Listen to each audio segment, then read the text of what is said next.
All right, we're ready, so let's begin. Welcome to everyone here, not only here, but also in the broadcast world. Appreciate you being here. I'm Dr. Doug Kelley, of course, still, and I'm glad to be here tonight, as always. This is a Spirit of Life service. It's an educational program of the International Church of Metaphysical Humanism. And we have a number of programs, including Metaphysics Institute, where you can get your bachelor's, master's, and doctoral degree in metaphysics, as well as ICHSworld.org, where you can take standalone courses in metaphysical topics. We have a few other programs as well. Basically, our mission is to empower the human spirit. It's to explore the human spirit and the cosmos and what's around us, to try to make some sense of it. As always, that's what we do. It's what people do, right? We're explorers. Tonight I'm going to be talking on the subject of separating paranormal fact from fiction. It's kind of an interesting topic, even for people who are not anomalous researchers. And then Dr. Hunter will be doing her third part on body, thought, memory integration, part 3, a methodology for finding and changing thoughts in the body. And of course, last week she encouraged us to bring paper. Don't worry, I brought paper and pens, and I'll pass them out prior to her start, just as she begins. So those of you in broadcast land, if you got a piece of paper and a pen handy, keep it for Dr. Hunter's presentation. After she's done, we'll do our guided meditation, and then we'll segue, it's a cool word, huh?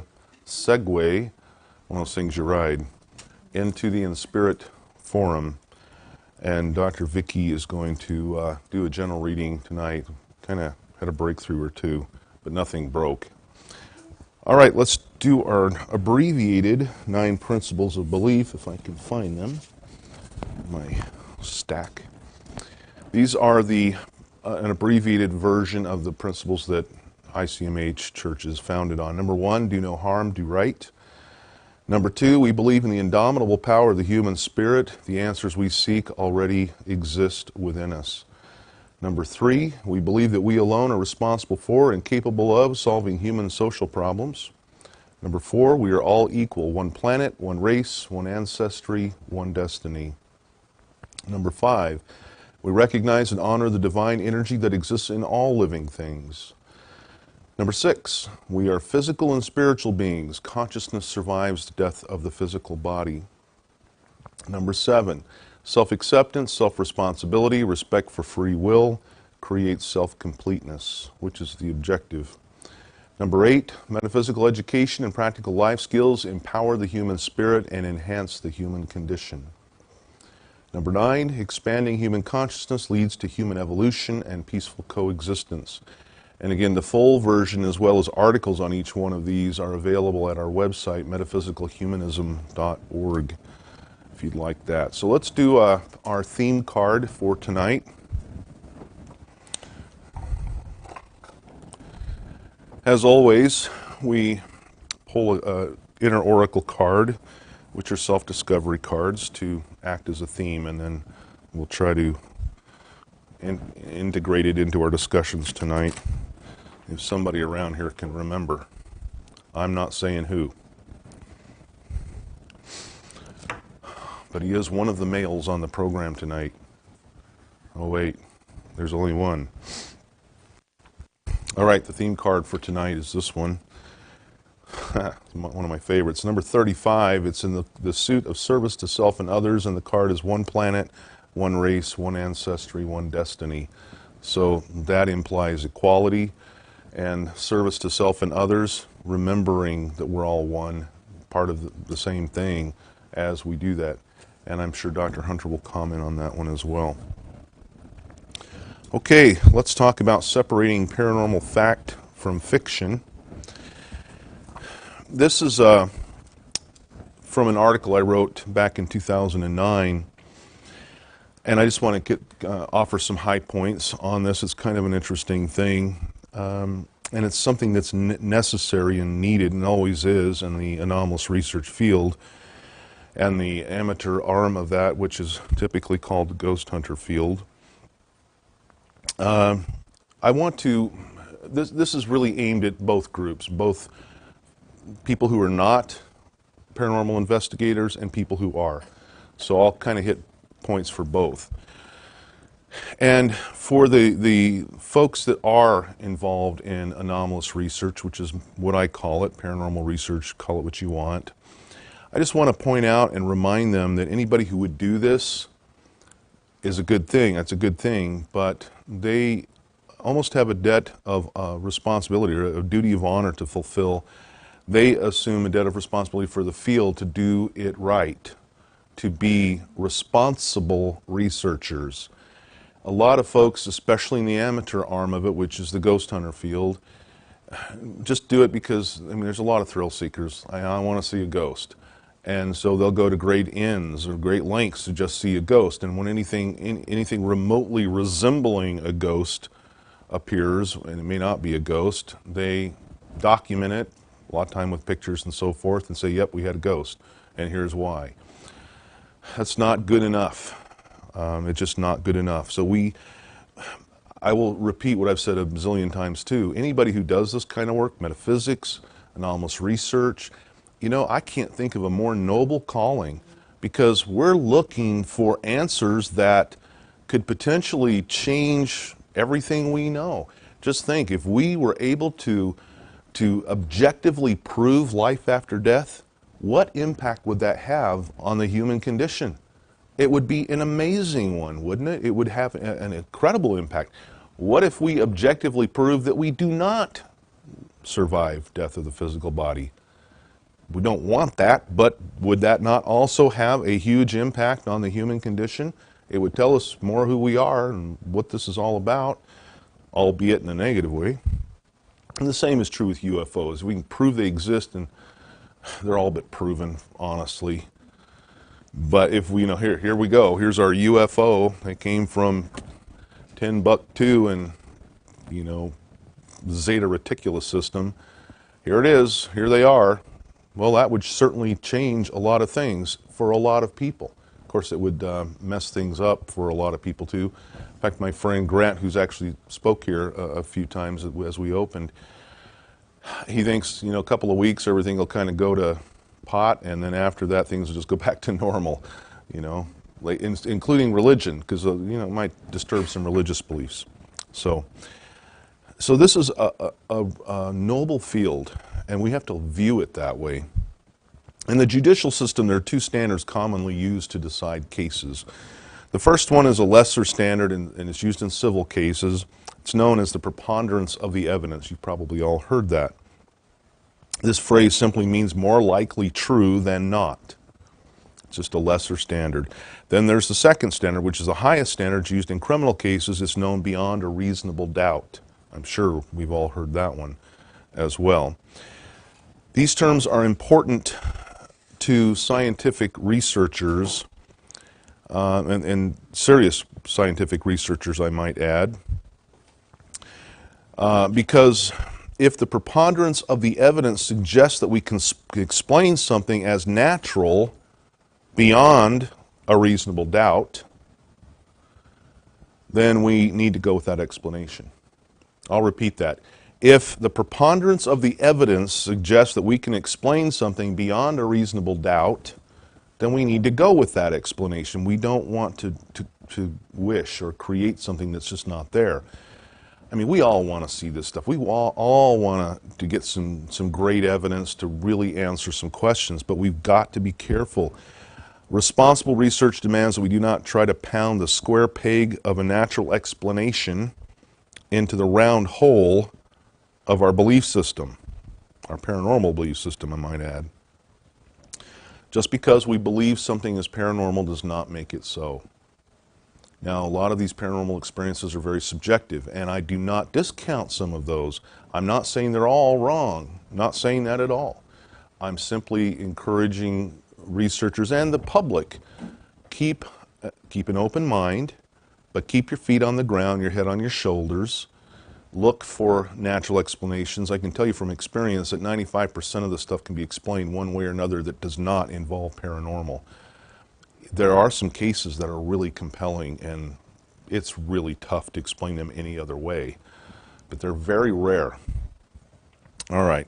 One other point before I get into these different myths and so forth is a very useful tool. You may have heard of it, Occam's razor. Occam was a 13th century monk, and he basically, it's the KISS principle. Keep it simple, sweetie. I don't like the stupid thing. Anyway, basically Occam's razor says in the absence of information or data, the simplest explanation is likely the correct one. Now, so in the absence of data, the simplest explanation is likely the correct one. Remember last week I talked about inductive thinking, right? And deductive thinking. Deductive thinking or reasoning is if the premises are true, the conclusion is guaranteed to be true.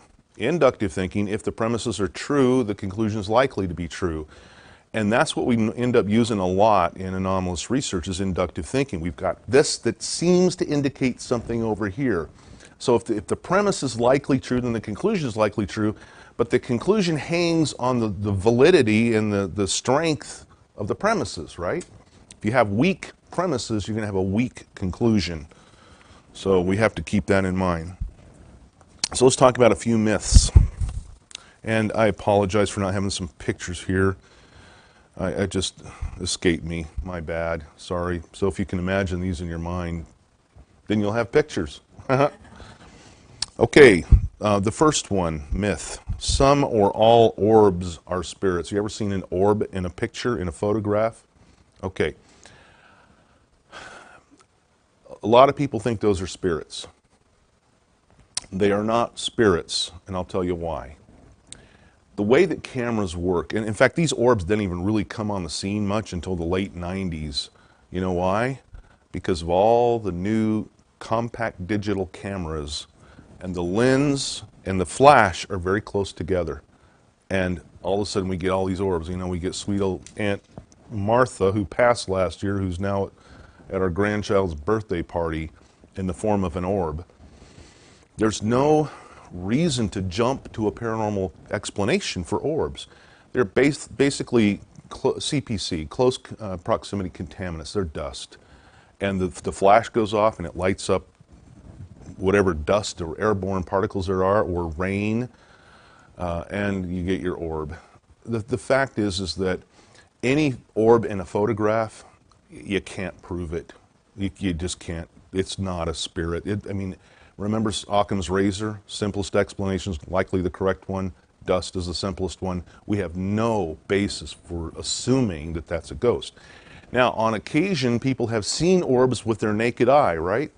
Some people have. I haven't, but some have.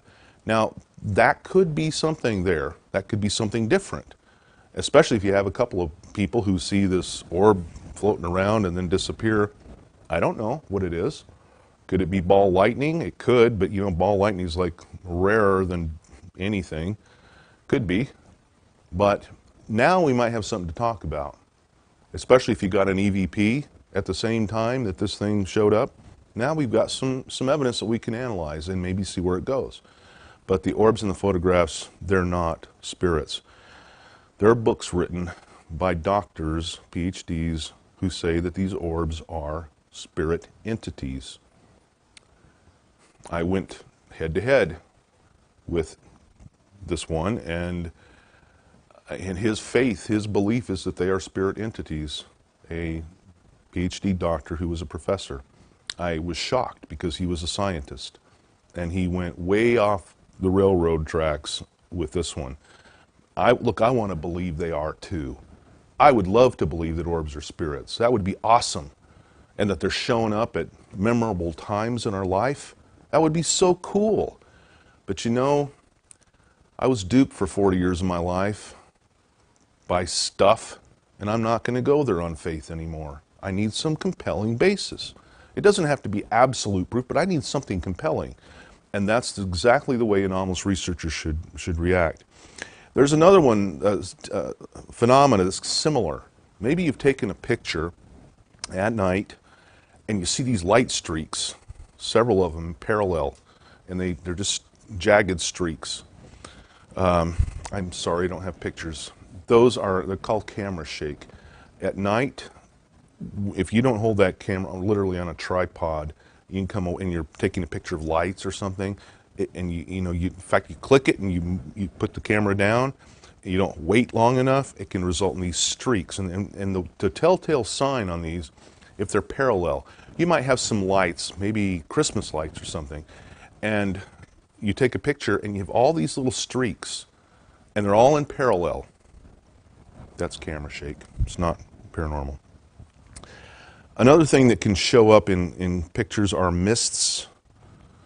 Little mists. Well, that can be a lot of things, right? It can be, if it's a cold night, and especially up north from here, it can be just your breath, right? That can happen. So you got to be careful with that when you're not breathing out when you're taking pictures outside in a cold night.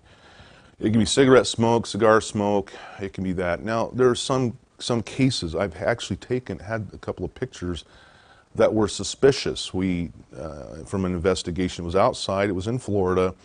There was mists and a little bit of patchy fogginess around the area, not where we were at.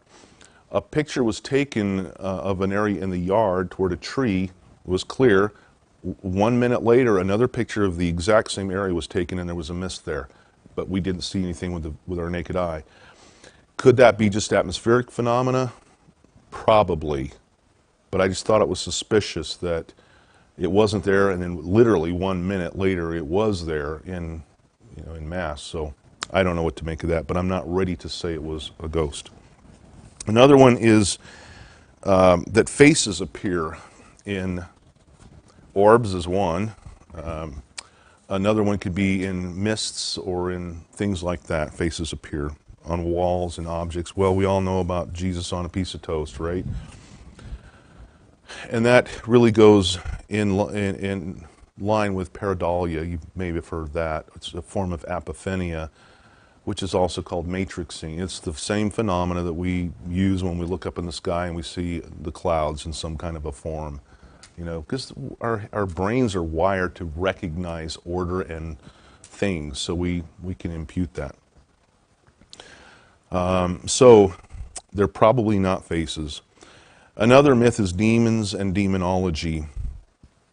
For much of the Western world, demons are a religious construct. It's popularized by first century Christianity, promulgated by religion from the Dark Ages to the present. There's a lot of religions that believe in demons. They're out to get you.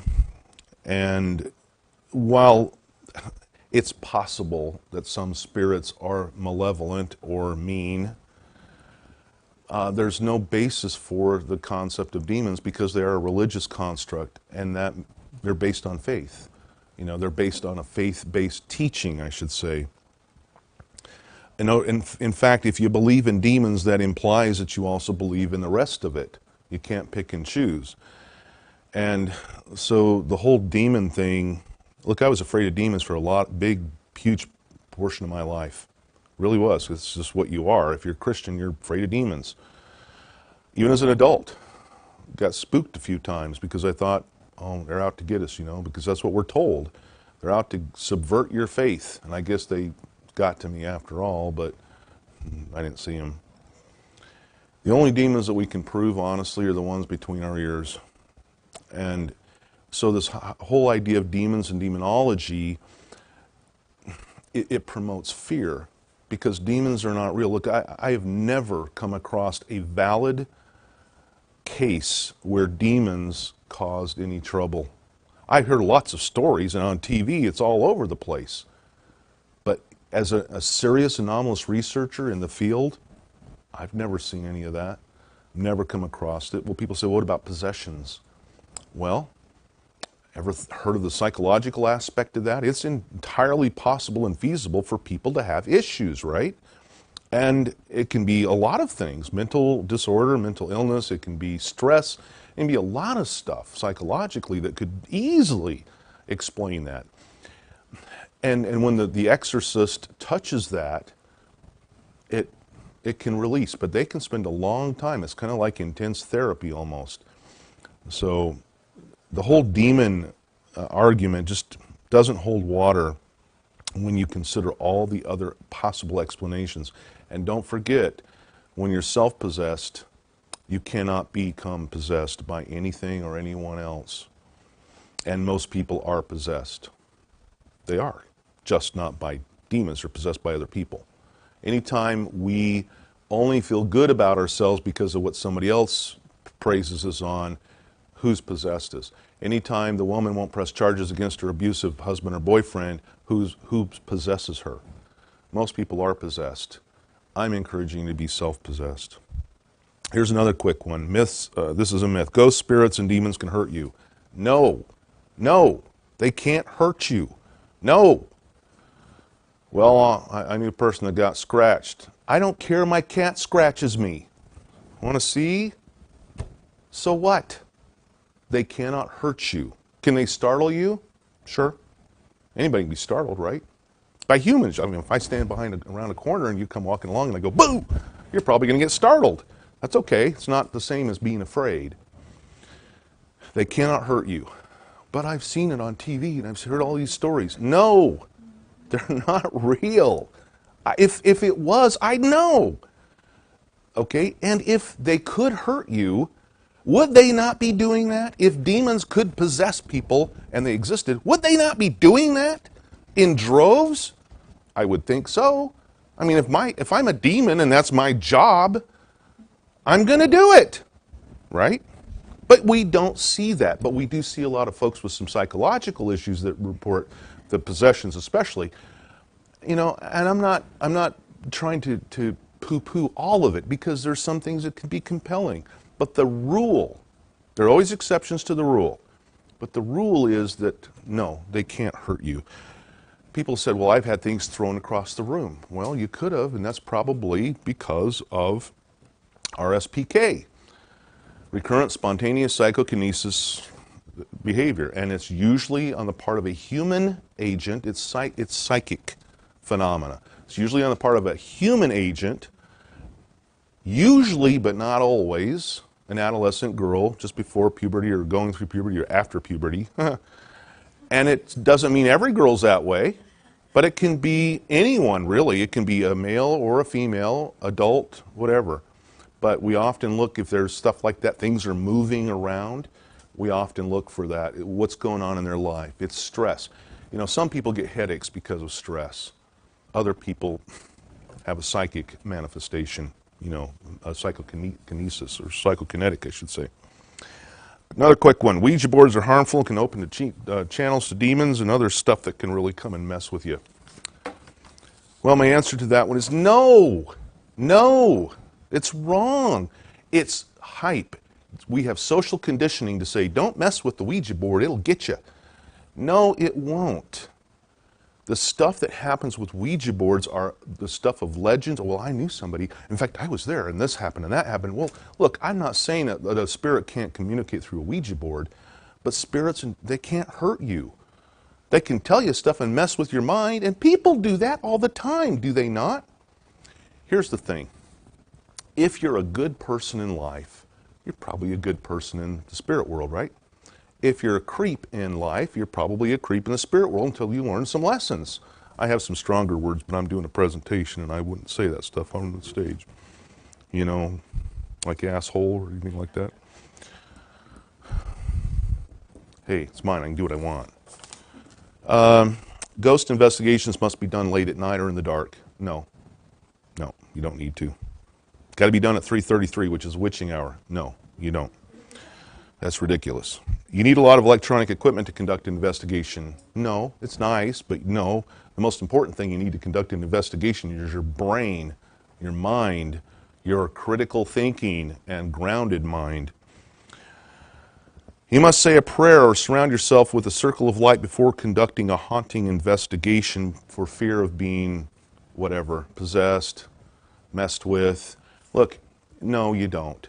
Anybody who is self-possessed will never have a problem. Even if they're not, can a spirit mess with you? Sure, especially if you're psychic, sure. And let's go on to the next one because it's related. You must sage yourself after an investigation and cleanse yourself of spirit attachments. Otherwise, ghost spirits and negative entities will follow you home. I've heard so many people say that, oh, we've got to sage yourself, cleanse yourself, white light. Look, I don't care if you do a white light, just to reiterate your energy signature. I'm sending out this, look, I'm here, I'm self-possessed, don't mess with me. You know, I don't care. But I've heard so many people, I don't want them to follow me home. And I say, You know, hell, I want them to follow me home. I want to do research in the comfort of my own home. Otherwise, I got to go somewhere else. So please follow me home. And I've invited them. They won't do it. Telling you, just saying, they won't do it. But they're invited. You're on record. I've done it a zillion times. Come on down. Send me your spirits so I can do my research. All right. Look, if you want to visualize something for your own stability, all that, that's fine. No problem. And that's all I really have time for. There's not hardly any more left. But the big thing of this is use critical thinking skills.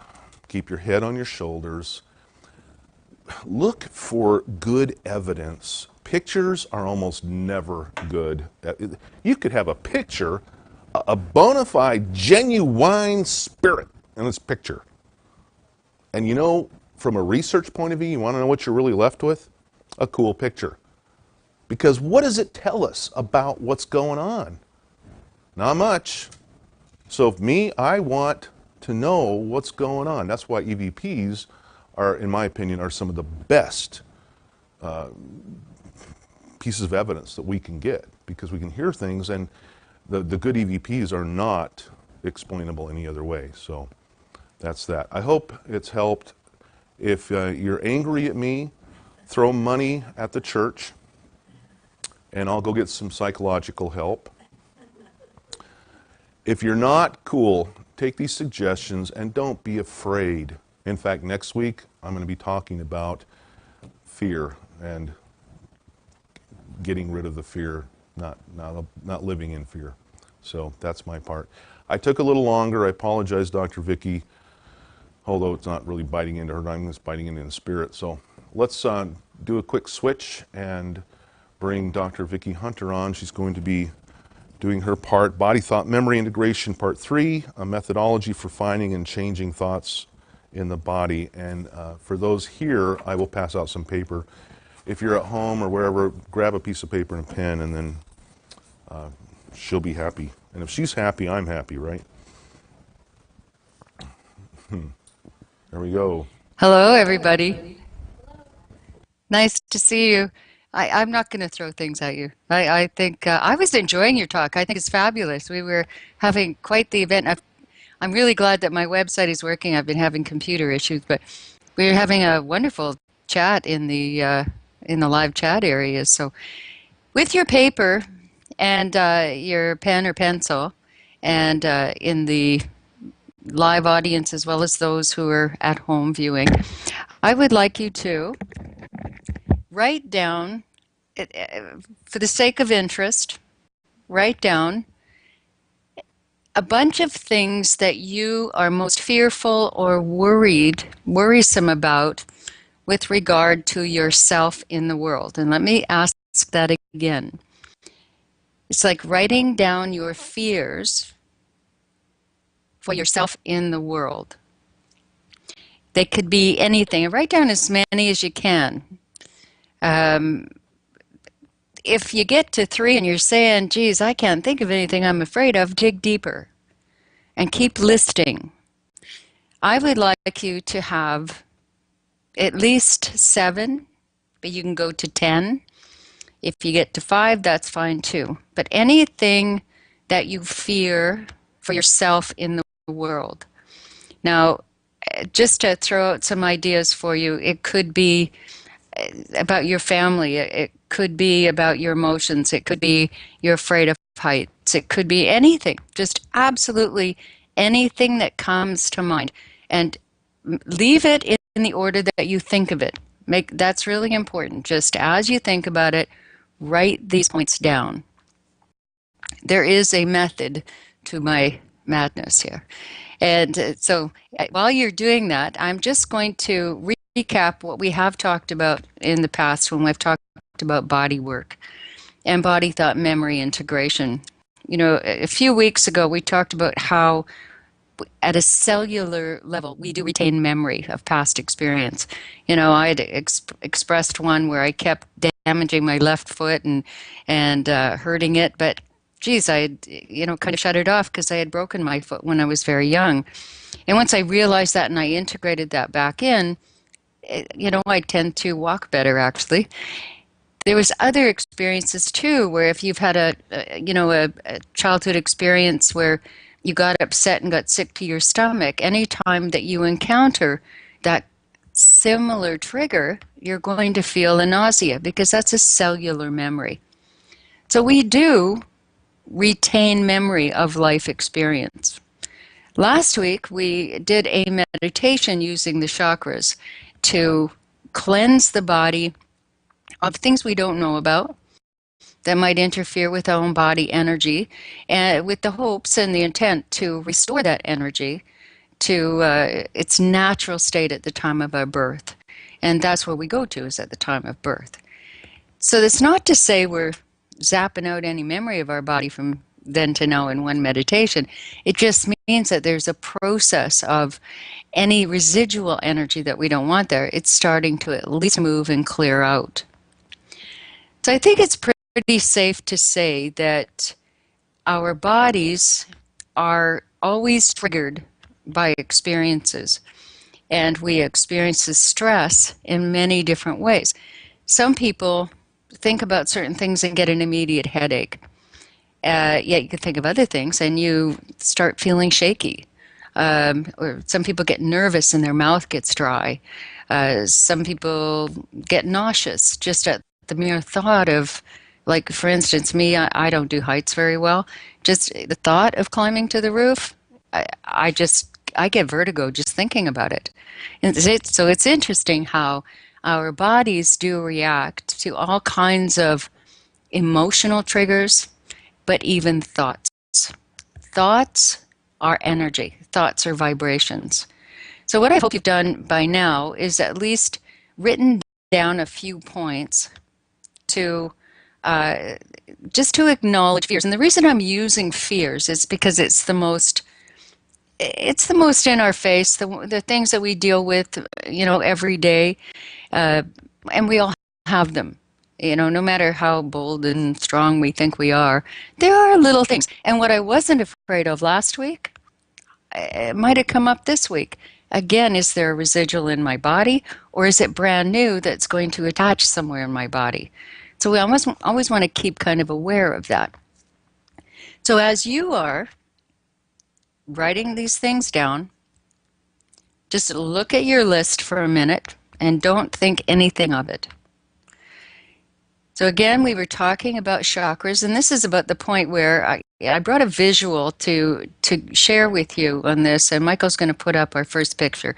In the body, we have these energy chakras, and I love using it because it's the most familiar to people. It gives us a color, it gives us a sensory kind of a tuning into it, and it gives us a kind of a feel that what could be going on in the body. And again, there's way more than 7 chakras, but these are the primaries that most of us have that are dominant at one time.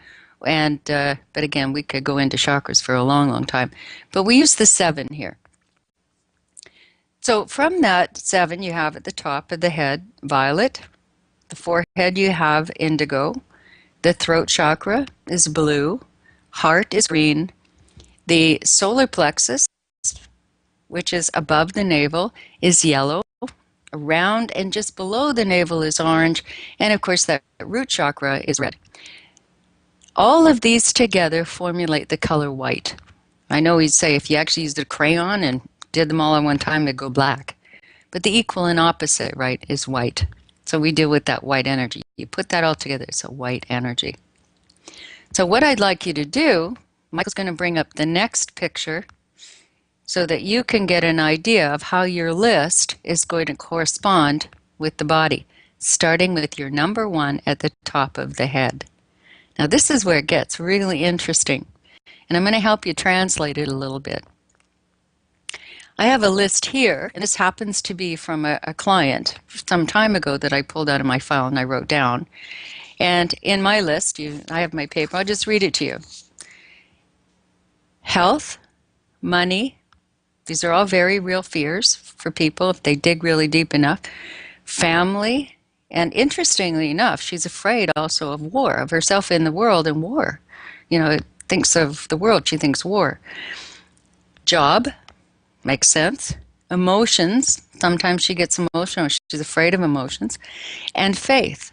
I found that really interesting, that faith, as she was really thinking, she was worried about and concerned about, does she have faith? It's what is faith? So there was a fear in there. Perhaps that came from some religious teachings too, and so that made sense. So what I did is I corresponded each of these fears with a chakra, starting at the top down. And again, commonly you'll come across information out there that starts at the bottom up. I look at grounding, it makes sense to me, it feels right. I start at the top and I work down. The top chakra, that violet, is how the spirit sits and connects with the body.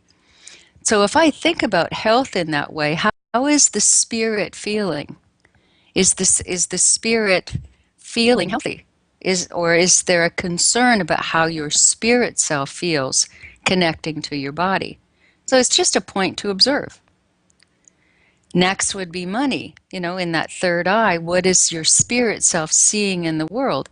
Well, of course, everything revolves around money. That makes sense. The next one in this case was family, and that came in the blue chakra, which is how you speak on your own behalf. So we put that and characterize that. Well, do you feel like you are speaking on your own behalf, or is there a worry that you're not communicating with your family? So you see where I'm going with this. War ended up in her heart chakra, which I found a really fascinating thing, that from her heart, war is very distressing. That just makes sense to me too. Job fell in her solar plexus. It's always very emotional. So, as she goes to work and the attachment of that and the worry of that. Emotions went into her creativity in the orange chakra, because that's where your ideas, your reproductive organs, all your basic churning around of everything goes in that orange chakra. So emotions, this is somebody who would get sick to her stomach a lot and perhaps have intestinal problems. So again, these are all really interesting indicators to me. Faith being at the root chakra and how she walks in the world shows an uneasiness. She's not feeling safe. So I know I'm not going to get any feedback to ask you if any of that makes sense to you, but if you think about it and you feel it and you can start to see a story. Now again, there is absolutely no opinion about this story or a judgment about it. What we do next, though, is move this around. Because I'm seeing somebody who's top-heavy. Faith would naturally be at the top. That spirit self. That would make sense to me. So I would take that red faith and put it up into the violet on the other side of my paper.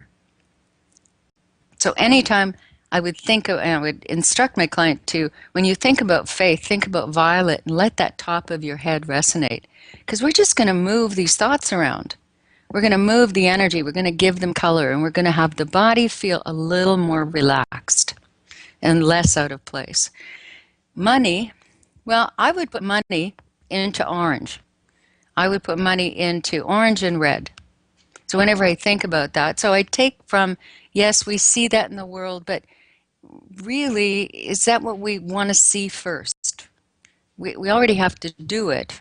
What do we want to see first? Well, I'd continue to look at my list here, and I would say, why don't we put family here? Just for the time being anyway, put family in the indigo, so that when you look into the world, you're seeing and experiencing your family, you're seeing the human family, which goes right in line with our theme of the night, which is one planet.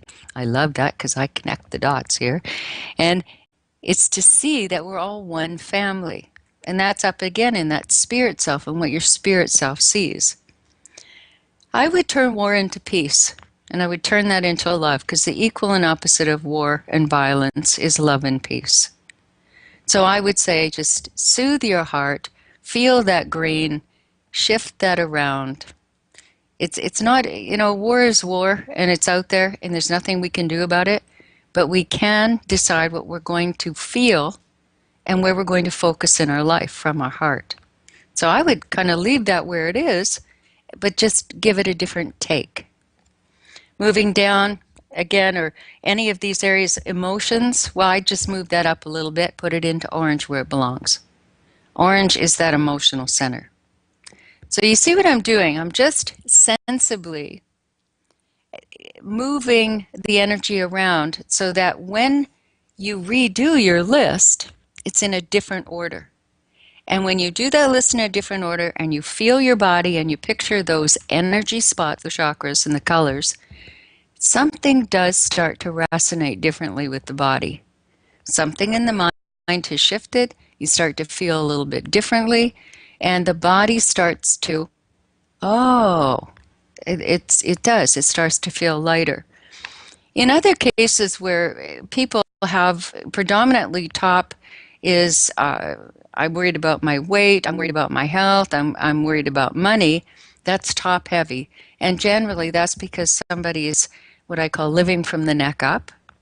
All the other things just are kind of let go.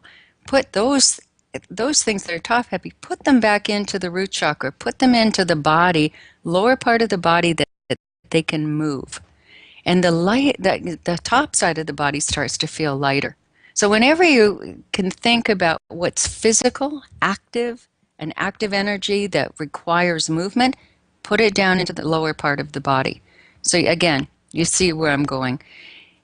This starts to, I can ask people many, many questions. What would you like to have more control of, in your life?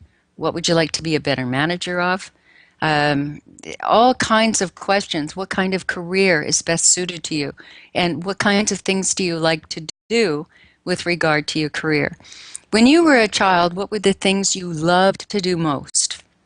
Do you see? So we're activating old memories and we're putting them into the body as thought, very deliberate thought, so that the energy can now activate in an area that it's more conducive, something that makes better sense. So I hope that benefits from you because, of course, when I do this kind of work with somebody, it usually takes about 2 hours, an hour and a half to 2 hours. And so many things are discovered. And, but really, the trickery of asking you to make a list generally only works once. Because when you know what's coming the next time, you're going to be very methodical about, oh, what do I want to be first? so you have to be really honest.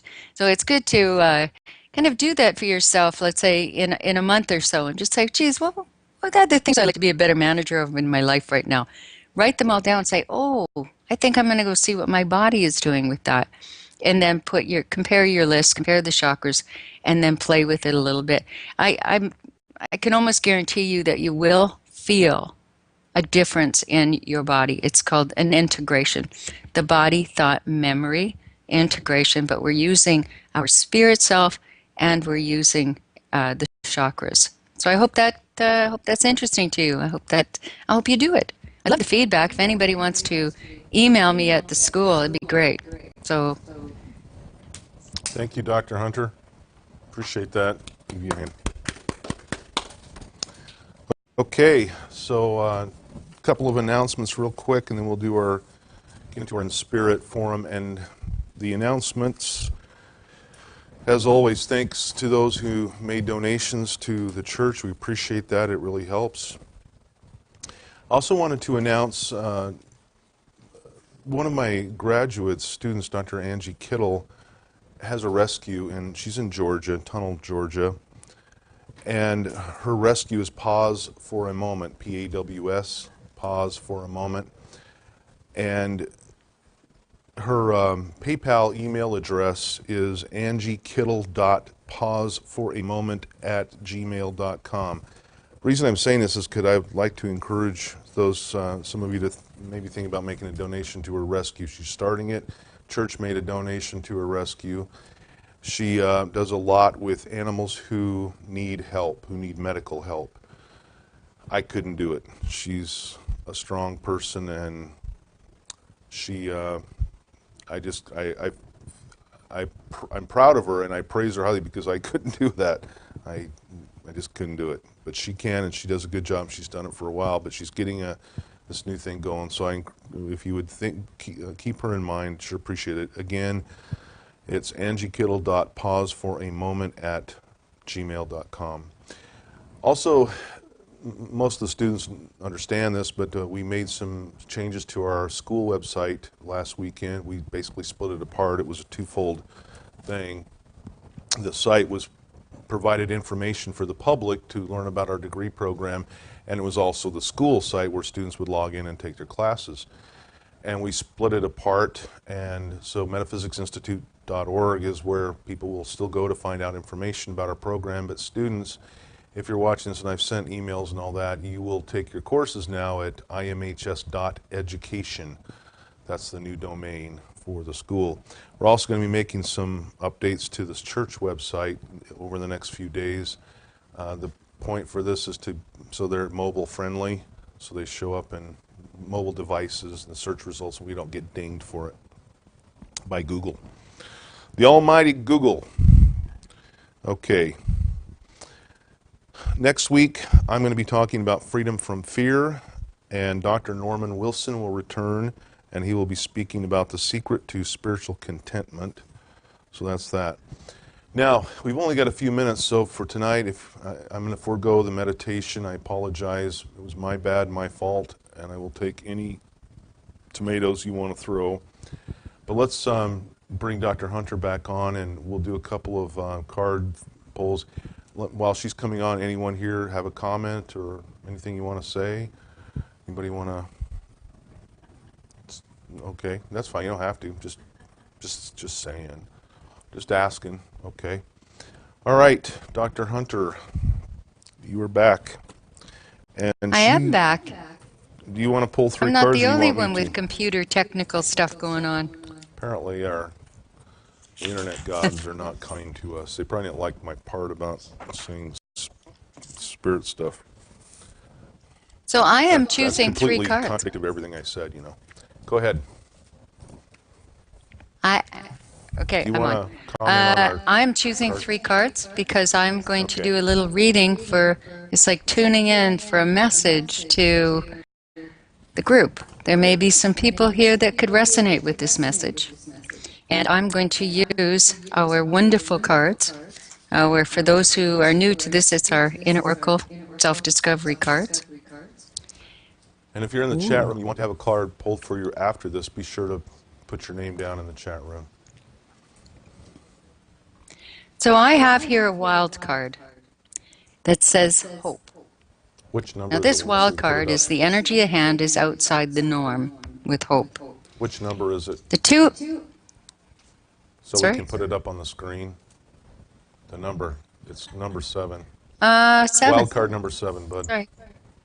It's like tricky over there in the corner. I didn't see it. I tried to hide it from you. The other 2 is service, which is, you know, we're on a roll with the service thing. Pay it forward and greatness to deliver. Card You know, numbers. I see this as a message What's the that's card numbers, really very, Need the very card simple. numbers. Can you hear me? We can hear you, but we need the card numbers. Oh, so we can 29 and display 30. them.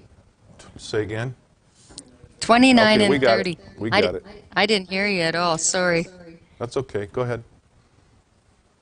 So we have hope, pay it forward, and greatness to deliver. And within each of us is that wonderful hopefulness that we can all be a part of something really great. And by genuinely giving of ourselves, you know, we see our greatness in how we are experiencing and interacting with others. So it's not just about what keeps moving forward, it's what keeps going in the cycle that continues to reinforce our hopefulness. And that may be a little bit outside the norm for a lot of people when we think we have to protect ourselves. But really believe in that and have faith in that is our greatness in humanity, in the one planet, one race, one destiny. That is our greatness. Good. That's my message. And a good message it is. Do we have anybody who would like a card pull here? Anybody want a card? Liz, would you like to come pull one? Pull my finger.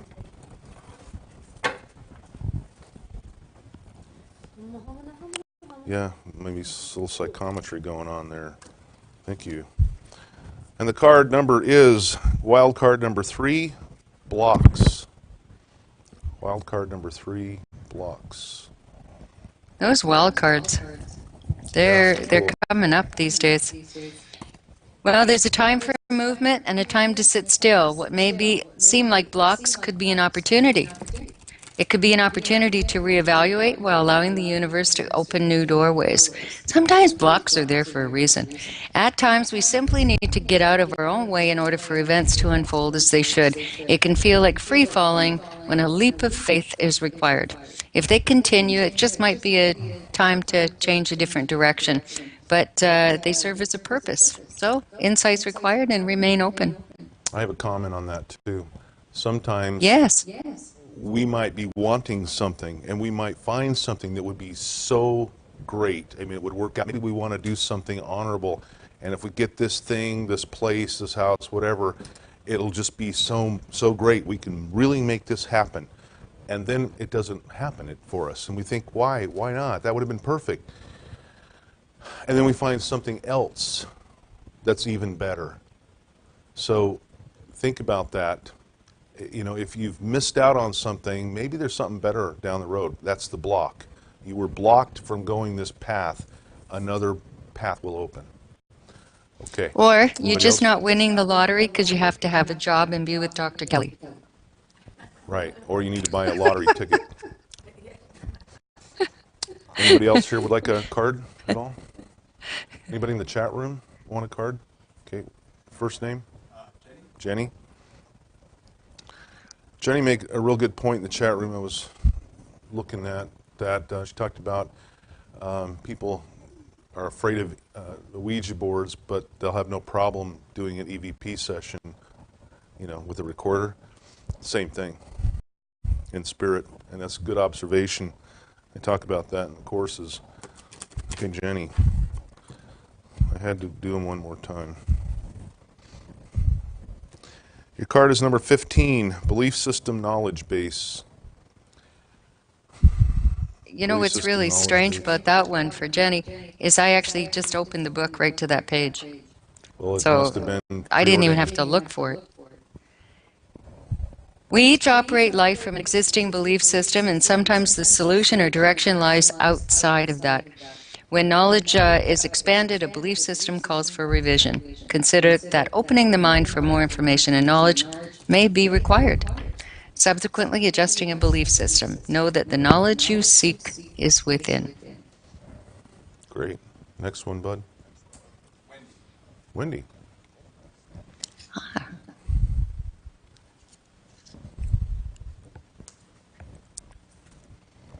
It's card number 38, open-mindedness. What is up with that?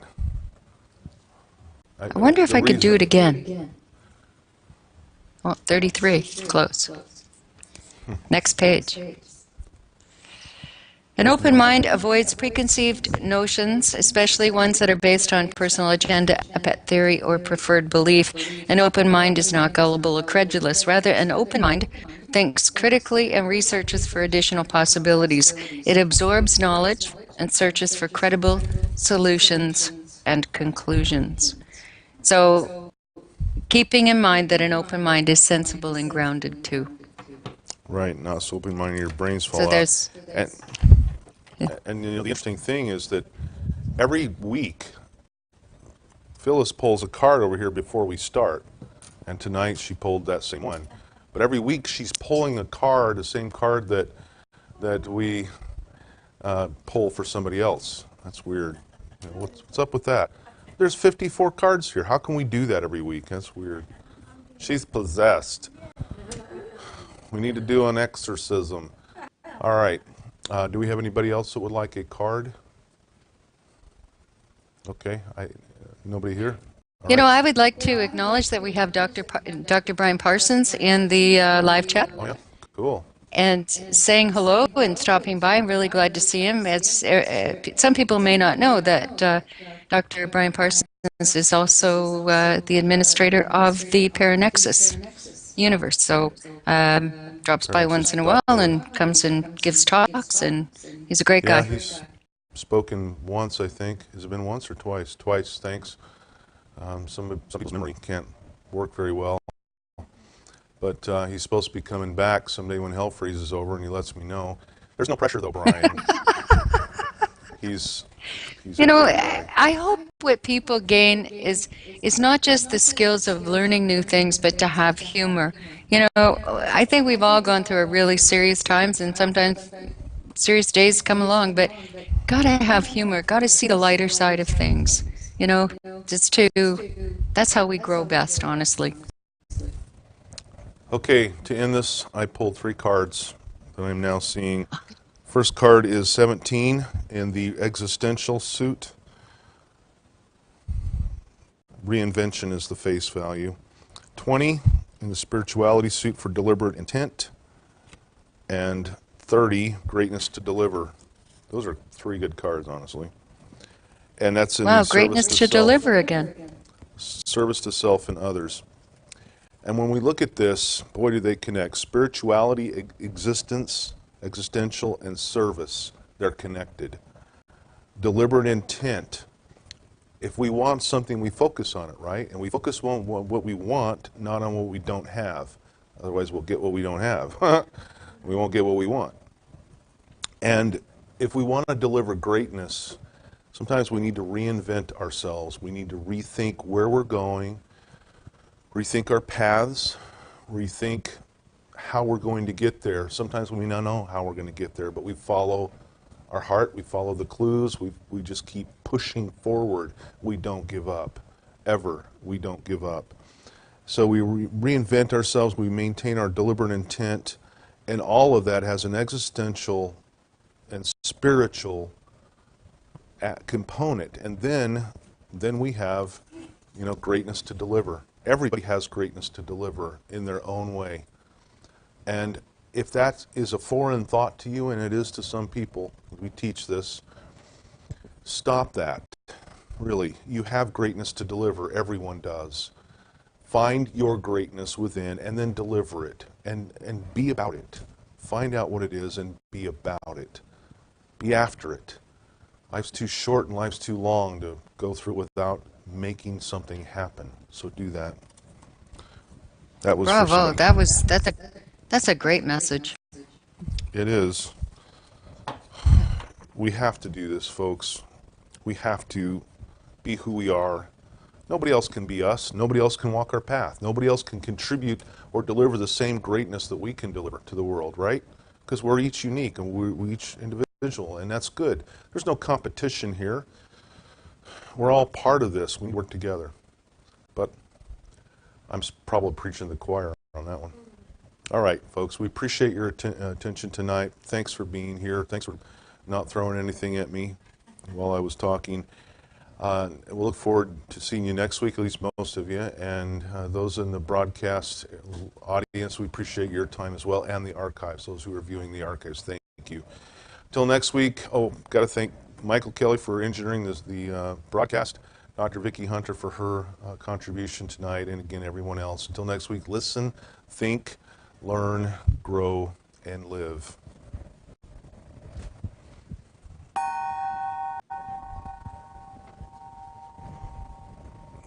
Let me just get the mic to Phyllis.